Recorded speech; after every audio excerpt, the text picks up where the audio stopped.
इसीलिए सभी विरोधी को और लोगों को ये सरकार ने इससे जोड़ के और सबको चुप कर दिया है। इसलिए कोई पार्टी खुल नहीं सकते। ऐसे एक माहौल बना दिया है सारा देश में। इसके जरिए वो सरकार क्या कर रहा है ना, सब करप्शन कर रहा है, सबको धमकी दे रही है और करप्शन कर रहे हैं।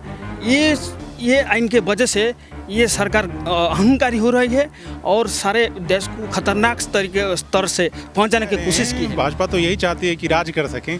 और दूसरी चीज़ ये कह रहे हैं कि हटा दिया गया है, वो सेडिशन एक्ट अभी हटा नहीं है, उसका बस सिर्फ नाम चेंज कर दिया गया है। पहले सेडिशन एक्ट जो है 124A सेक्शन में था, अब जो है उसको 150 धारा में कर दिया गया है, यानी सेक्शन 150 में कर दिया गया है, नाम चेंज करके। पहले जो सज़ा थी वो 3 साल तक सज़ा थी और आजीवन कारावास या 3 साल तक। अब जो है 150 के अंतर्गत जो है इसमें सज़ा भी बढ़ा दिया गया है, वो 7 साल और आजीवन कारावास तक हो गया है। तो ये फिर हटाया कहाँ? सरकार तो हटाना ही नहीं चाह रही है ये सेडिशन एक्ट को। अगर ये हटाएगी तो फिर ये कार्रवाई।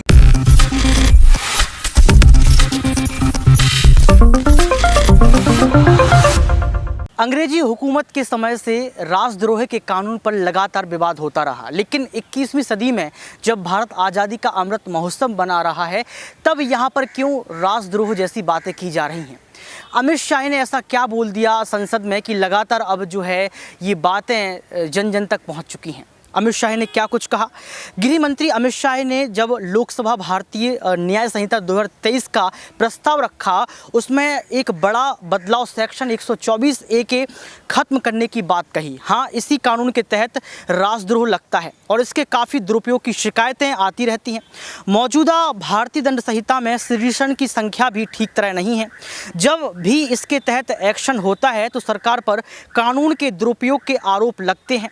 दर्शकों, आपको बता कि यहाँ पर ये बात कही गई कि उमर खालिद जैसे कई लोगों पर राजद्रोह कानून लगा तो विरोध जताया गया, लेकिन बात ये कही जा रही है कि देश के प्रधानमंत्री ने लाल किले से ये ऐलान किया कि बहुत जल्द जो है, बहुत जल्द यानी कि सालों को उनको बहुत जल्द लगता है कि भारत जो है विश्व गुरु बन जाएगा, विकसित देश बन जाएगा। लेकिन बातें तो वहीं जो अंग्रेजी हुकूमत में हुआ करती थी, अंग्रेजों के समय में हुआ करती थी, यानी कि राजद्रोह और देशद्रोह की बात है।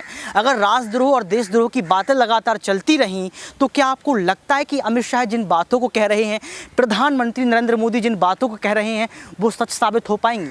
क्योंकि 24 का चुनाव नज़दीक है, जहां राजनीति सत्ता की कुर्सी के लिए तरस रही है, जहां राजनीति सत्ता के खेल को पलटने के लिए तरस रही है, जहां राजनीति कुर्सी पर बैठना चाहती है, तो वहीं राजद्रोह का जो विषय है फिर से चर्चाओं का विषय भारत में बनता हुआ नजर आ रहा है। ये प्रांगण आप देख सकते हैं, सुप्रीम कोर्ट का प्रांगण है और हमारे साथ बहुत सारे लोग जुड़ेंगे, बातचीत करने का प्रयास करेंगे कि राजद्रोह के मामले वो क्या सोचते हैं, क्योंकि ये बातें तो अंग्रेजों के समय में हुआ करती थी, अब क्यों फिर से राजद्रोह की बातें लगातार की जा रही हैं? सर, आपका नाम क्या है? उपेंद्र नाथ दलाई।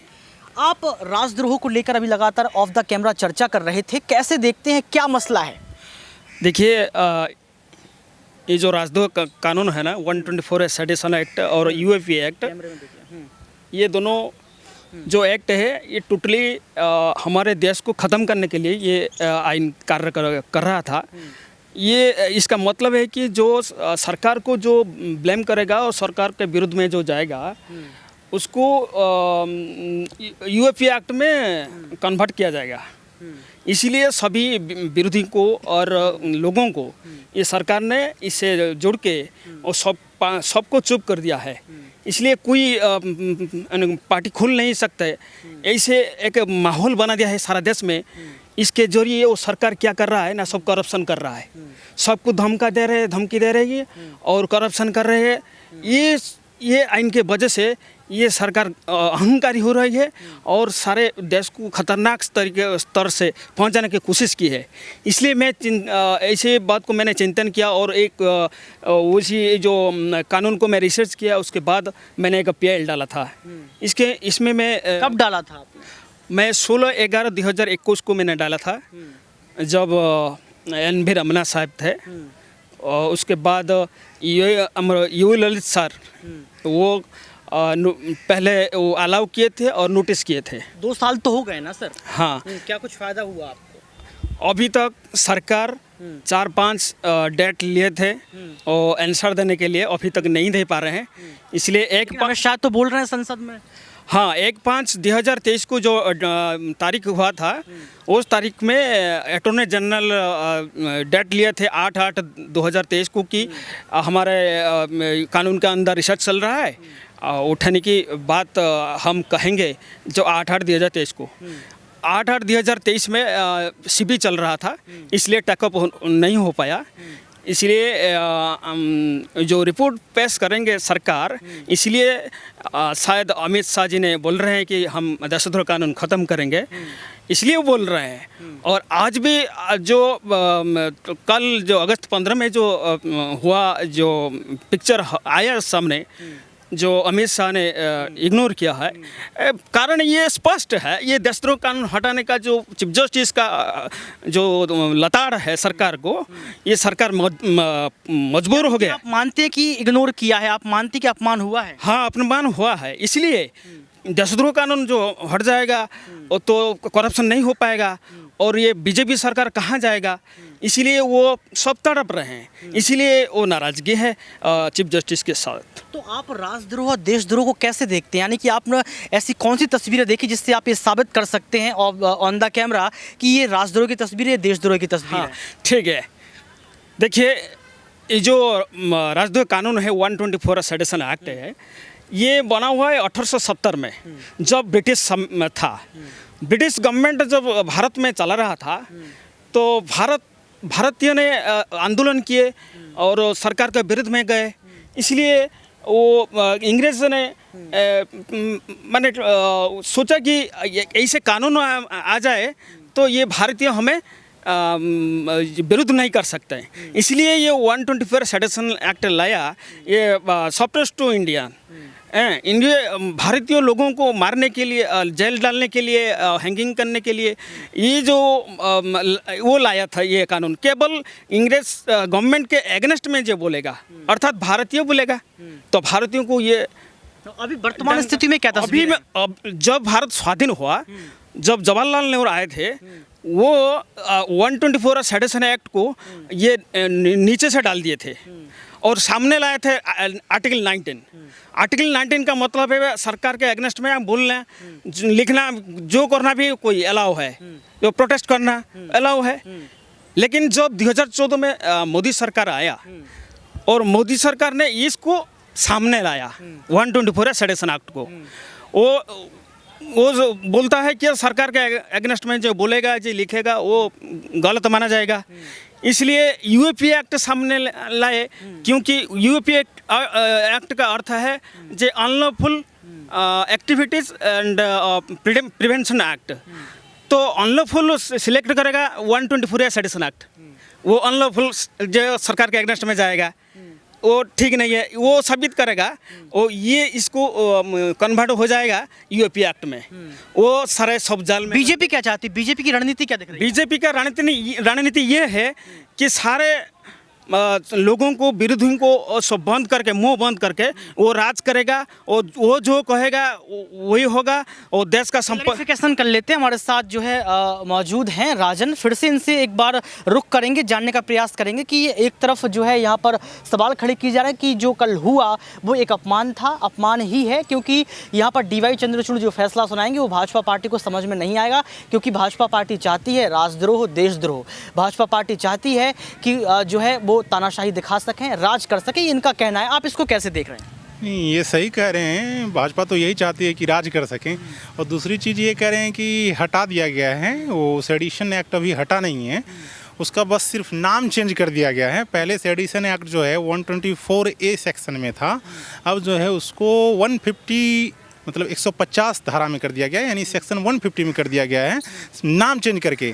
पहले जो सज़ा थी वो 3 साल तक सज़ा थी, और आजीवन कारावास या 3 साल तक। अब जो है 150 के अंतर्गत जो है इसमें सज़ा भी बढ़ा दिया गया है, वो 7 साल और आजीवन कारावास तक हो गया है। तो ये फिर हटाया कहाँ? सरकार तो हटाना ही नहीं चाह रही है ये सेडिशन एक्ट को।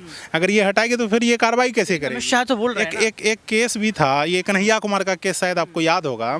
इसमें सेंट्रल गवर्नमेंट क्या किया, सेडिशन एक्ट का रूल है कि without permission of state government you can not impose the sedition act on any accused.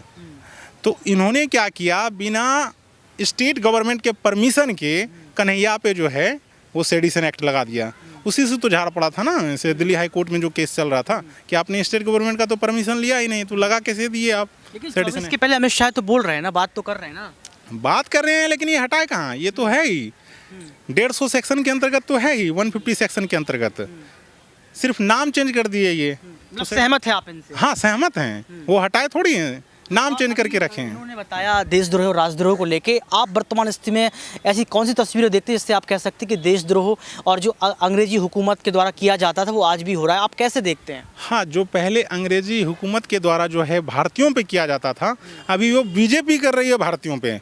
जो इनके खिलाफ बोलते हैं, इनके सरकार के खिलाफ बोलते हैं, उन पे ये सेडिशन एक्ट लगवा देते हैं, देशद्रोह का कानून लगवा देते हैं, राजद्रोह का कानून लगवा देते हैं, और इस पे ये जो है पॉलिटिकल जो बेनिफिट है वो लेते हैं। मतलब कि इनके प्रति, इनके खिलाफ जो है कोई भी ना पत्रकार, ना पब्लिक, न नेता कोई भी ना बोल सके। अगर बोलता है तो उसको ये, तो ऐसे तो फिर चुनाव बंद हो जाएंगे। ऐसा आपको लगता नहीं है कि अगर इस तरीके का सर ने जो बताई ये बात को, फिर इलेक्शन बंद कर देना चाहिए, सब कुछ बंद कर देना चाहिए, राजा का बेटा राजा?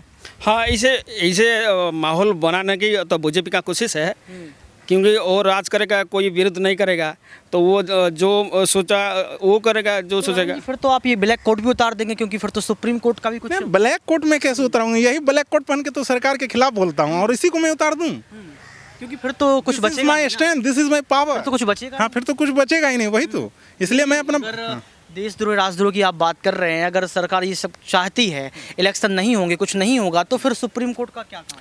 मंशा तो यही है, सरकार की मंशा तो यही है, लेकिन हम लोग हैं ना खड़े प्रोटेक्ट करने के लिए पब्लिक को, तो इसलिए हम लोग तो बोलते हैं ना, अपनी बातों को रखते हैं मीडिया के माध्यम से, कहीं भी या सोशल मीडिया के माध्यम से अपनी बातों को रखते हैं कि सरकार गलत ना कर सके, लेकिन सरकार गलत करती है।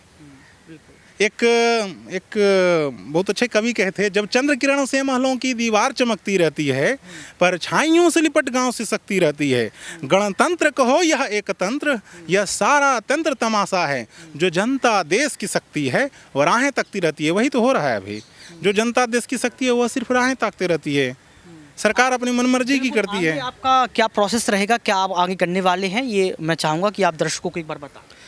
हाँ, हमारा जो पीएल चल रहा है, लास्ट डेट जो 22 तारीख को है, वो 22 तारीख में रिपोर्ट देना है सरकार को कि वो पार्लियामेंट पे ये बिल लाकर उनको हटाएगा, जो देशद्रोह कानून को। और देशद्रोह किसी भारतीय अन्य भारतीयों को और देशद्रोही नहीं कह सकता, जो कहेगा वो मानहानि में जाएगा, ये हो जाएगा जब देशद्रोह कानून हट जाएगा। वो तो प्रोसेस में है, सरकार वो करेंगे ही, नहीं तो रिपोर्ट कैसे देंगे। बिल्कुल। देखिए, देशद्रोह कानून को लेकर ये बात जो है यहाँ पर राजनीति के द्वारा और सर के द्वारा बताई गई आपको, ये बड़ी बात है कि अगर कुछ ऐसा होता है तो मानहानि का उस पर केस भी लगाया जाएगा, क्योंकि सबके लिए लोकतंत्र जरूरी, चाहे वो भारत के लोकतंत्र की बात करो या फिर किसी अन्य लोकतंत्र की बात करो, लोकतंत्र बहुत ज़रूरी है, क्योंकि लोकतंत्र अगर बच गया तो पूरा देश बच जाएगा। ये भी बहुत बड़ी बात है। दर्शकों, आपको बता दें कि यहाँ पर हर एक दिन बड़े बड़े मुद्दे उठते रहते हैं। जब बात राजद्रोह, देशद्रोह जैसे शब्दों की आती है तो कम से कम इतना ध्यान रखना चाहिए कि आप क्या बोल रहे हैं, क्या नहीं बोल रहे हैं, क्योंकि मानहानि का केस तो राहुल गांधी पर भी लग सकता है। हालांकि उनको जो है छूट मिल गई, सदस्यता उनको जो है वापस मिल गई इसी न्याय के मंदिर के द्वारा। अब देखना ये पड़ेगा कि कैसे कानून आता है, किस तरीके से भाजपा पार्टी अपनी बात को रखती है और सुप्रीम कोर्ट का इस पर क्या अंतिम फैसला होगा। आज के लिए सिर्फ इतना ही। आप देखते रहिए नेक्स्ट 9 न्यूज़। कैमरामैन सुमित के साथ ऋतिक, सविता, सुप्रीम कोर्ट।